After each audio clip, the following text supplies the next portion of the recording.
Oi, gente. Oi. Vamos combinar 3 coisas assim, aqui. Primeira coisa que eu quero combinar com vocês é: toda vez que eu começar a falar, eu vou dizer oi, e vocês respondem: oi, pastor Venê. Eu gosto, não dói em ninguém. Combinado assim? Então essa é a primeira coisa que eu quero combinar com vocês. Vamos tentar? Oi, povo abençoado.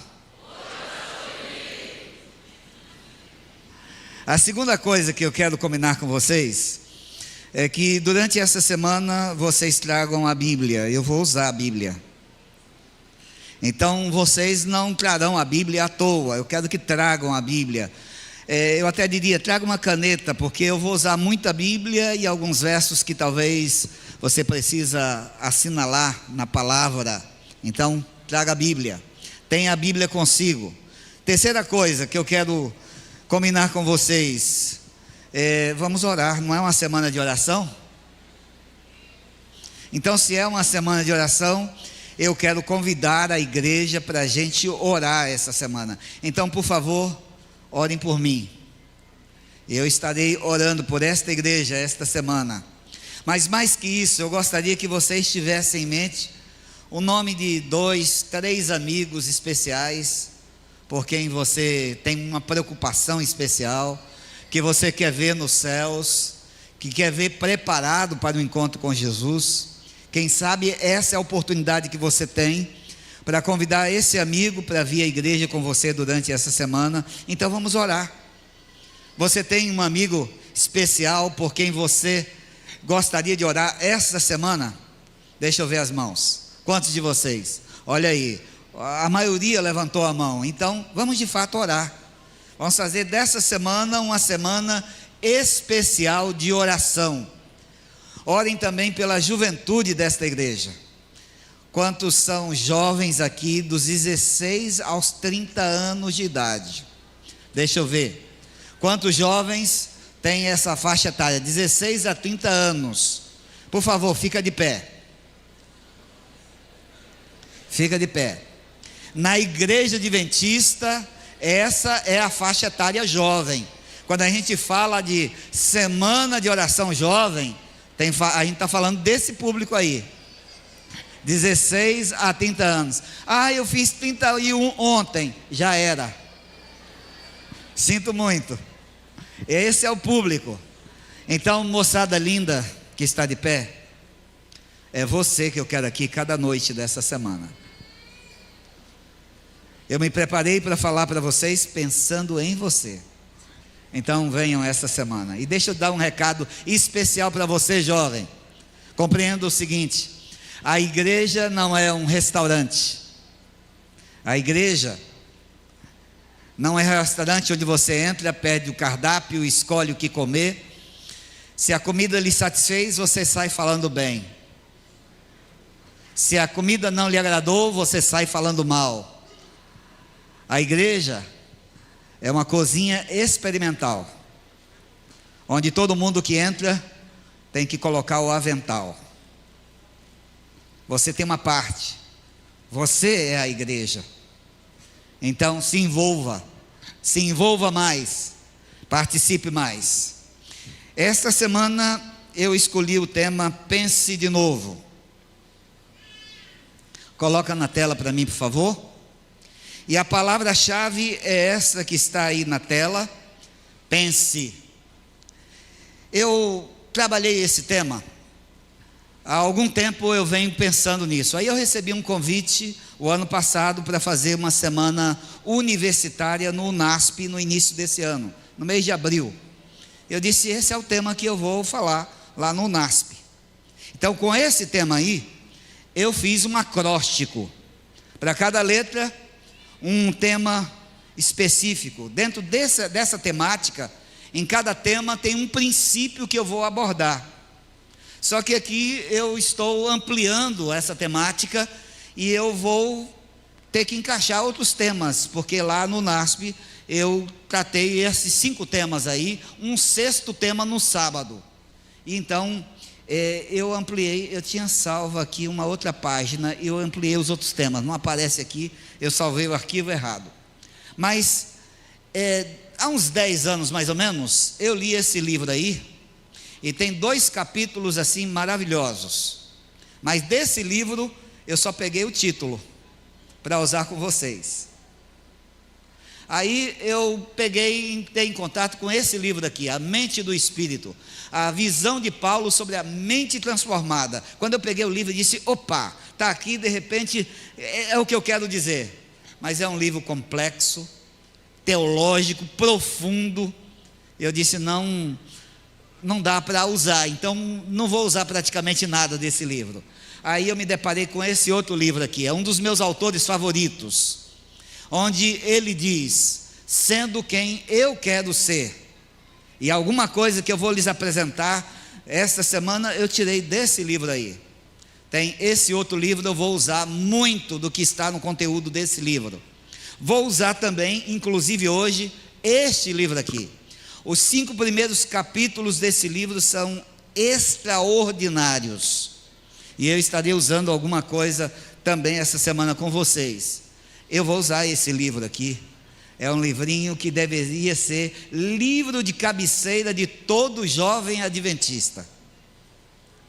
Mas eu vou usar principalmente esse livro aqui. Eu vou abrir a Bíblia com vocês, e eu vou deixar que Deus fale a nós através de sua palavra. É a Bíblia que tem poder, é a Bíblia que é viva, e é a Bíblia que vai falar ao nosso coração. Então é uma alegria grande estar aqui com vocês essa semana. É a segunda vez que eu retorno, que eu venho a Aracaju. Na outra igreja eu fiz a última semana de oração da igreja antiga. Eu não sei se alguém lembra disso. Tem alguém daquela época aqui? Aí tem os velhinhos aí, ó. Então, segundo disseram naquela oportunidade, eu terminei a semana de oração no sábado, e eles anunciaram que no domingo seria o último culto da igreja. Então eu não sei quanto tempo faz que tem essa linda igreja aqui, mas dá para você calcular quanto tempo faz que eu não venho a essa igreja. De forma que eu quero agradecer ao pastor Samuel pela oportunidade, pelo privilégio, agradecer ao Rosildo, ao Elton pelo convite. É de fato muito bom estar de volta com vocês. Então vamos à palavra. Eu quero convidá-los a abrir a Bíblia em Provérbios, capítulo 23. Provérbios 23, o verso 7. Provérbios 23, verso 7, na versão tradicional, diz assim: como imaginou em sua alma, assim é. Como imaginou em sua alma, assim é. Esse verso não trata sobre o pensamento. Se você olhar esse texto aí, vai descobrir que esse é um verso que fala sobre avareza. Mas a palavra pensar aparece no original. E no original, no hebraico, como imaginou, como pensou. Essa palavra pensar significa dividir, ensinar, decidir. E a ideia por trás do texto é que a maneira como você pensa determina a maneira como você vive. O cérebro, ele é um órgão extraordinário. Ele faz parte do sistema nervoso central. O nosso cérebro tem 4 funções: memória, inteligência, comportamento e emoções. E a nossa mente reflete aquilo que a gente vai armazenando em nossos pensamentos no decorrer da vida. E a gente passa a agir de acordo com aquilo que está em nossa mente, em nossa memória. Olha o que Paulo diz em Filipenses capítulo 4. Filipenses capítulo 4, versos 8 e 9. Paulo diz assim. Filipenses 4, verso 8 e 9, Paulo diz: finalmente, irmãos, tudo que for verdadeiro, tudo que for nobre, tudo que for correto, tudo que for puro, tudo que for amável, tudo que for de boa fama, se houver algo de excelente ou digno de louvor, pense nessas coisas. Deixa isso entrar na sua mente. Aí o verso 9 ele diz: ponham em prática tudo o que vocês aprenderam, receberam, ouviram, viram em mim, e o Deus da paz estará com vocês. O que que Paulo está dizendo aqui? Paulo está dizendo aqui que a gente tem que colocar em nossa mente aquilo que é verdadeiro, aquilo que é digno, honesto, bom, puro. A gente tem que encher a mente daquilo que é bom e praticar isso, e viver isso. É isso que Paulo está dizendo. Paulo está dizendo aqui que a maneira como você pensa determina como você vive. Então, enche a sua mente de coisas boas. A psicologia moderna desenvolveu uma disciplina chamada terapia comportamental cognitiva. Gente, eu não sei nada sobre isso, mas essa disciplina ensina que durante a vida a nossa mente vai formando padrões que podem ser positivos e padrões negativos. Quando os padrões são negativos, eles tendem a anular os padrões positivos. E se você quiser mudar de vida, só há uma maneira de você mudar a sua vida: você tem que mudar a sua maneira de pensar. Ora, quando a ciência diz uma coisa que confirma aquilo que Deus diz em sua palavra, e quando a Bíblia diz algo e é a ciência que vem confirmando aquilo que a Bíblia está dizendo, então a gente tem que começar a prestar atenção nisso. É ou não é? A gente tem que começar a prestar atenção. Então eu não vou ficar preso ao que a ciência diz. Eu quero lhes apresentar essa semana o que Deus diz, porque Ele criou-nos e Ele criou nossa mente. Então, se tem alguém que entende de mente, é Deus. Quem acredita diz amém. Olha o que diz Ellen White, a serva do Senhor, inspirada nesse livro que eu apresentei dela sobre mente, caráter e personalidade. Eu separei alguns textos dela para compartilhar com você. Ela diz assim: o cérebro é o órgão e instrumento da mente e controla o corpo todo. Ela acrescenta assim: cada órgão do corpo foi feito para ser servo da mente. A mente é a capital do corpo. Aí a tia Ellen acrescenta: a relação existente entre a mente e o corpo é muito íntimo. Quando um é afetado, o outro também é. Olha que coisa impressionante. Aí ela acrescenta essa outra frase aqui, ó: Deus deu a todo ser humano um cérebro. Óbvio, né? Só que Deus deseja que ele seja usado para a glória dele. Outro pensamento: a mente deve ser disciplinada, educada e exercitada. Ela diz: aquele que criou a mente estabeleceu suas leis, providenciou para o seu desenvolvimento de acordo com essas leis. Não adianta viver diferente. A maneira como você pensa é determinado, existe um padrão que você tem que seguir. Ela acrescenta: Satanás não pode tocar a mente ou o intelecto, a menos que você permita. O diabo não tem acesso à nossa mente. Escuta, moçada linda dessa igreja aqui, Central de Aracaju, o diabo não tem acesso à nossa mente. Ele só acessa a nossa mente com nossa autorização.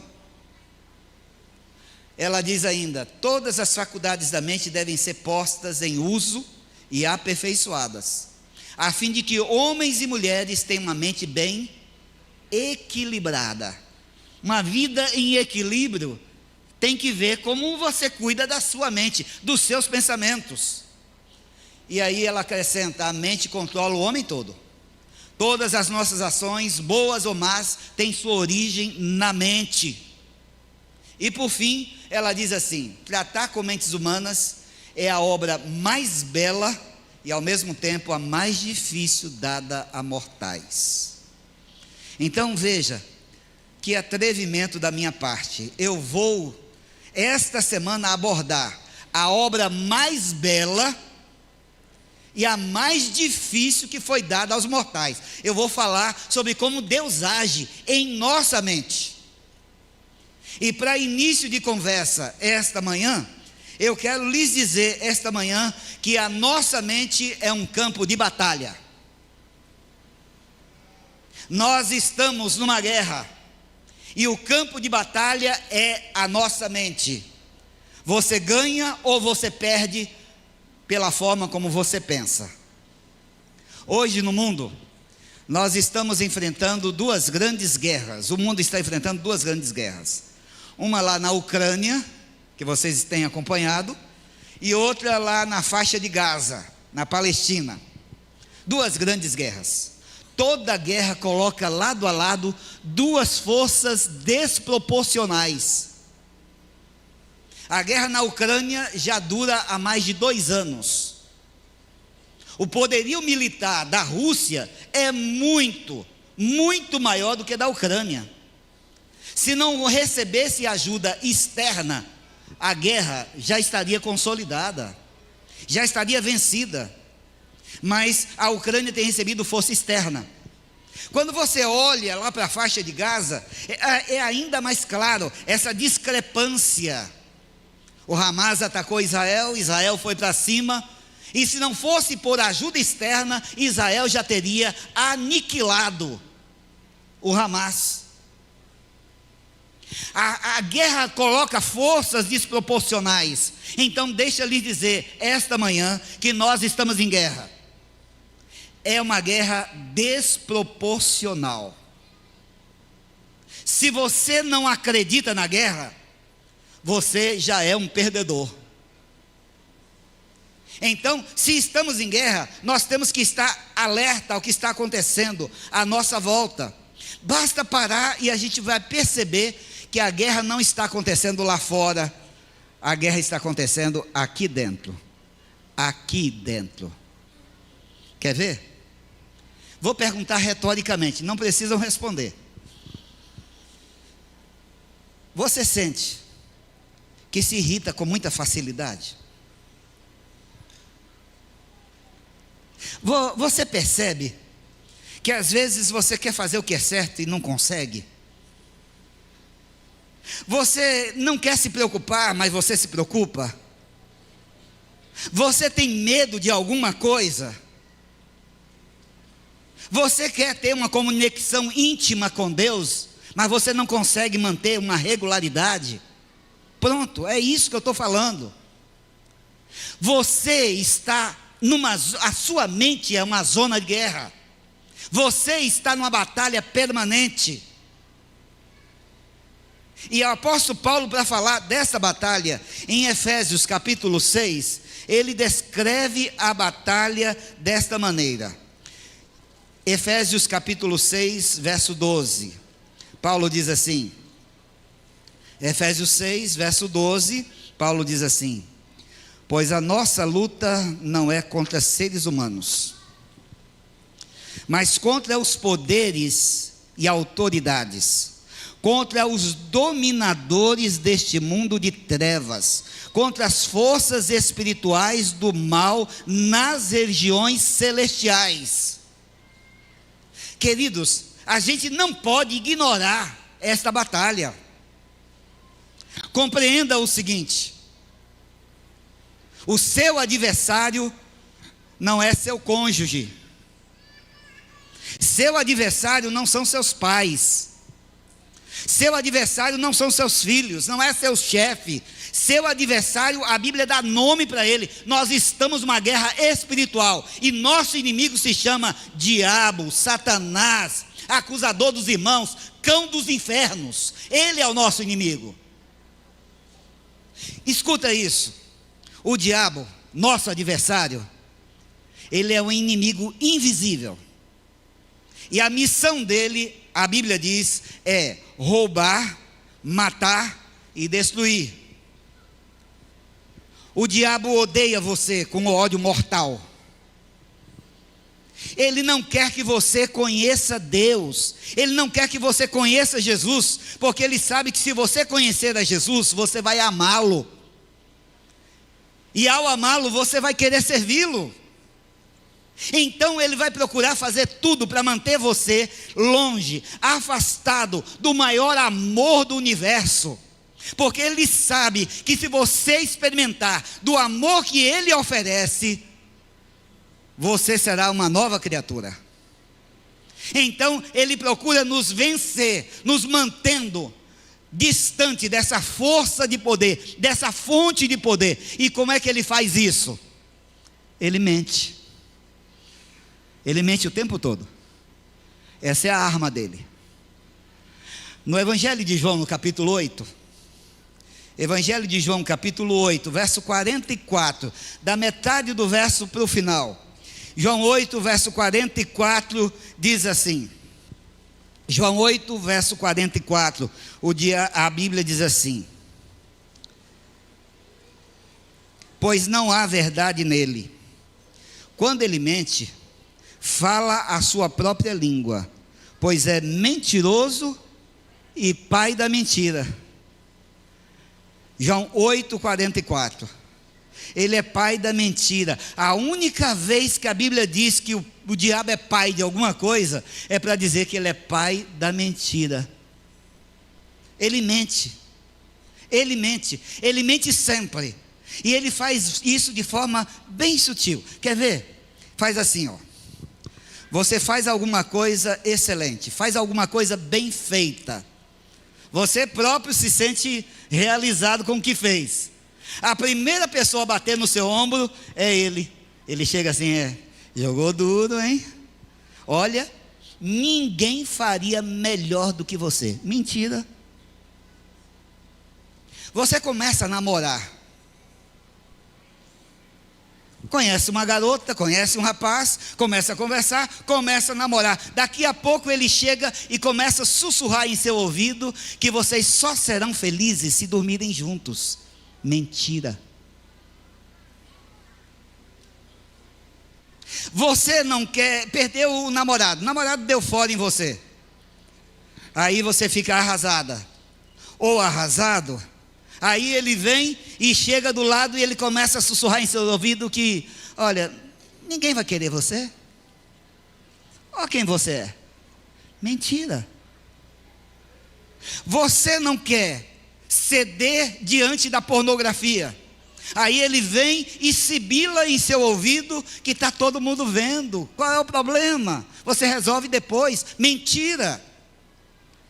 Você cai na pornografia, cede diante da pornografia, aí ele vem e outra vez fica sussurrando em seu ouvido: eu sabia, você é um sujo, não tem chance para você não muda.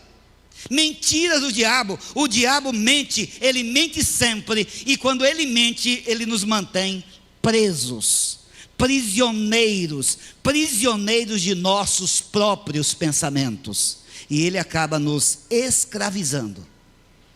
Mas deixa eu lhes dizer esta manhã, que você só é prisioneiro das mentiras do diabo se você quiser. Porque há liberdade desta prisão para você.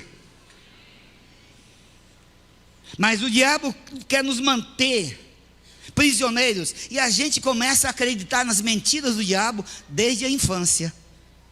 Ele começa a construir, a Bíblia diz, uma fortaleza em nossa mente, desde a infância. A gente está na beira da piscina, acabou de comer, a gente quer entrar na piscina, pular na piscina. A mãe diz assim: não pode, porque se pular na piscina agora, você acabou de comer, vai passar mal. Mentira, não passa mal. E aí as crianças que estão aqui já sabem agora que não faz mal. Mas a gente acaba acreditando que faz mal, e isso vai ficando impregnado em nossa mente. Quer ver outra? Comer manga com leite faz mal. Já ouviram essa não? Mentira. Mas essas pequenas mentiras, a gente chama de mentiras brancas. Prepara a nossa mente, prepara o terreno para mentiras maiores sobre a vida e sobre nós mesmos. Você é um caso perdido. Deus não se importa com você. Você não vai conseguir fazer aquilo que você disse que ia fazer. E o diabo vai impregnando nossa mente. E a partir daí, ele nos mantém prisioneiro de nossos próprios pensamentos. Ele vai construindo uma prisão em nossa mente. E ele começa a ter acesso livre à maneira de pensar e até à nossa maneira de agir. Ele começa a controlar nossa vontade. Ele começa a controlar nossos desejos. Tem um filme, é um filme famoso chamado O Mágico de Oz. Foram feitas 2 versões desse filme, O Mágico de Oz. As 2 versões são em preto e branco. A segunda versão foi colorida digitalmente. A minha versão favorita desse filme é a versão original, da década de 40. Esse filme, as 2 versões ganharam Oscar. Nesse filme conta a história de uma garotinha chamada Dorothy. É uma pré-adolescente que está desencantada com a vida. Aí acontece um ciclone, vem um redemoinho, pega a Dorothy e leva a Dorothy para uma terra encantada. Nessa terra encantada, Dorothy se encontra com 3 personagens que representam a própria situação que ela está vivendo. Ela se encontra com um homem de lata, que precisa de um coração. Ela se encontra com um leão medroso, que precisa de coragem. E ela se encontra com um espantalho, que precisa de um cérebro. Para mim, no filme, a figura mais encantadora é a figura do espantalho. Ele está lá estático. Toda vez que ele fala, ele não fala de si mesmo. Toda vez que o espantalho fala no filme, ele mecanicamente se move e pega um pedaço de papel pelo corpo. E ele lê pensamentos de outros. Aí Dorothy vê aquela situação, o espantalho ali, estático, lendo pensamentos de outros. Ela se aproxima do espantalho para dizer para ele que ele pode dizer o que pensa. Ele também pode dar sua opinião. E ela se aproxima tão perto dele, que tira o chapéu dele. Quando tira o chapéu dele, ela dá um passo atrás, assustada, e diz assim: ó, mas só tem lixo aí. Aí o espantalho fala a primeira frase dele no filme: tem muita gente assim por aí. Tem muita gente que guarda muito lixo aqui, ó. E o lixo que você guarda aqui determina a escolha que você faz. E a escolha que você faz determina quem você é. Escuta, moçada, os adolescentes que estão aqui, sai um pouco agora do celular e presta atenção no que eu estou dizendo. Tem muita gente que guarda muito lixo aqui, através daquilo que vê, através daquilo que ouve, através daquilo que lê. E o lixo que você guarda aqui determina a escolha que você faz. E a escolha que você faz determina quem você é. Boa parte do que a moçada hoje coloca em sua mente não passa de lixo. E lixo que entra é lixo que sai. Tem muita gente guardando lixo na sua mente. E aí se pergunta: como é que o diabo tem controle sobre a sua vida? Ora, sua mente virou um lixão. Eu cheguei de viagem um dia em casa. Quando eu cheguei, minha esposa estava com a TV ligada, passando roupa. 2 coisas que minha mulher nunca faz e odeia. Ela odeia passar roupa. E estava passando o programa do Faustão. Ela odiava aquele programa. mas estava naquele programa. Minha mulher fazendo duas coisas que ela odeia: passar roupa e vendo Faustão. Quando eu entrei em casa, estava cantando a música Carinhoso. Era um concorrente que estava cantando um clássico da música popular brasileira. E eu fiquei conversando com minha mulher, com um ouvido na conversa aqui e o ouvido na TV. Quando aquele candidato se apresentou, Faustão anunciou outro candidato e disse que ele iria cantar Aquarela do Brasil. E Faustão disse assim: veja só, num tempo em que existe tanto lixo musical por aí, esses dois vêm aqui para cantar dois clássicos da música popular brasileira. Faustão dizendo em TV aberta para o Brasil inteiro ouvir que boa parte do que se ouve por aí é lixo. Lixo que entra, lixo que sai. E o diabo vai tomando conta da nossa mente e nos mantendo prisioneiro de nossos próprios pensamentos. Vai nos escravizando com o decorrer da vida. Olha o que a palavra de Deus diz em 2 Pedro, capítulo 2. 2 Pedro, capítulo 2. 2 Pedro, capítulo 2, versos 18 e 19. A palavra diz assim: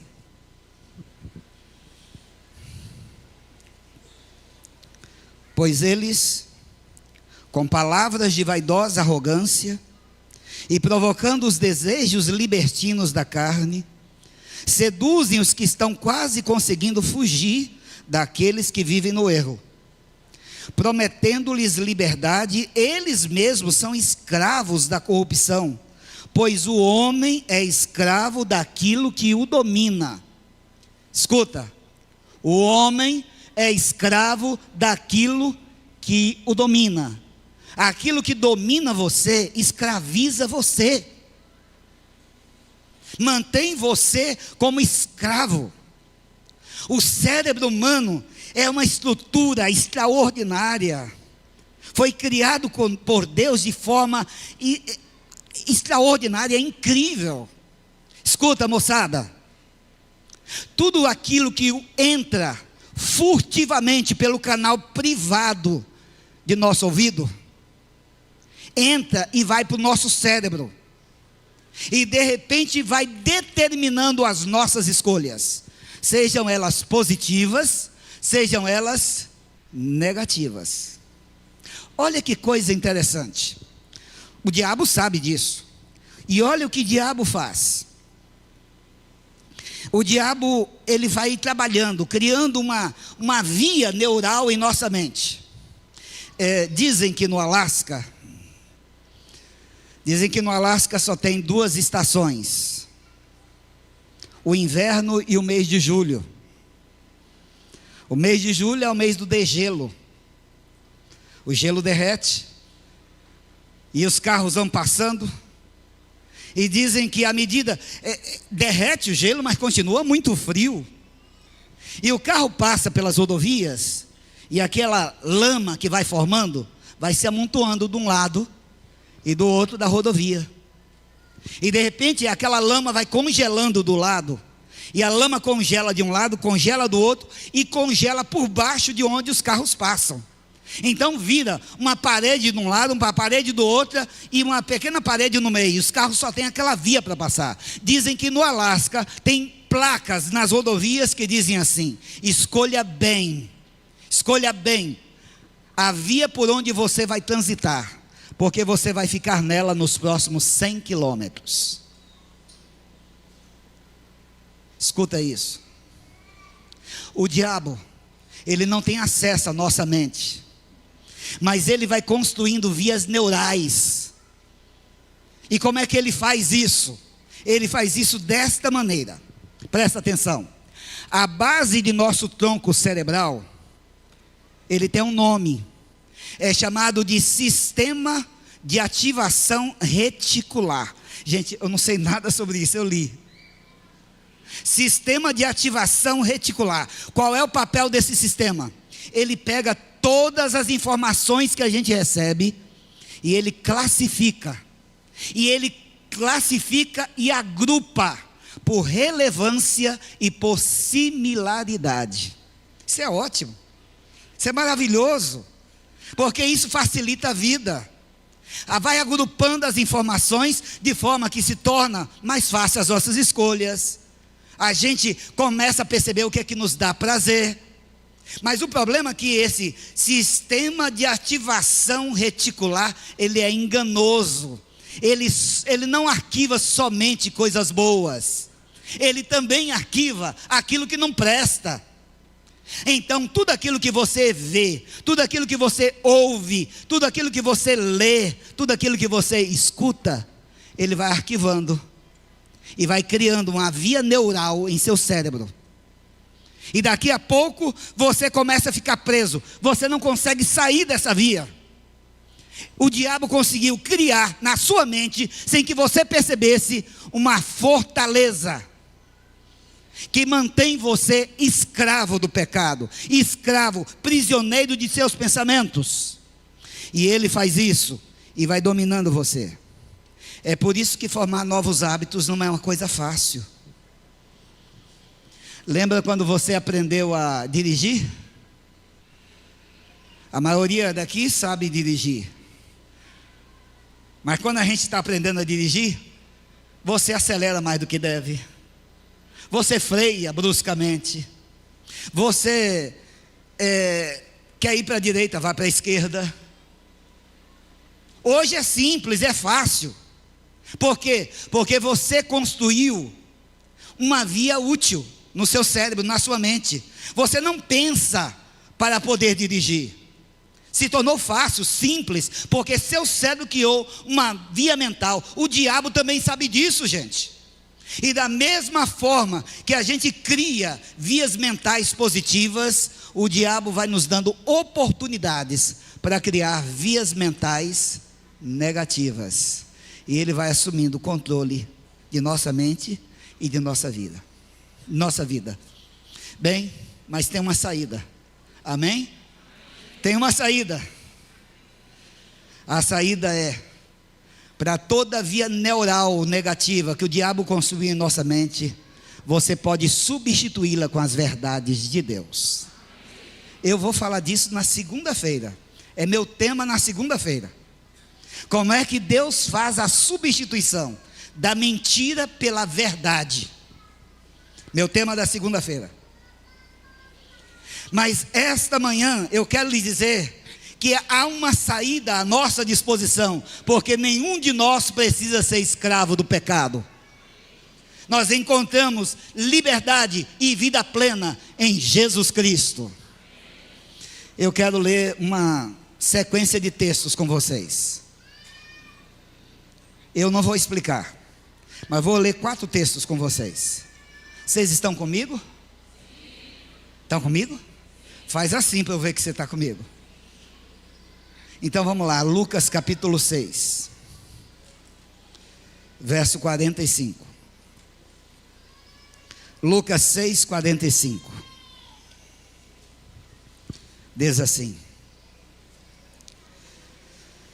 o homem bom tira coisas boas do bom tesouro que está em seu coração, e o homem mau tira coisas más do mal que está em seu coração, porque a sua boca fala do que está cheio o coração.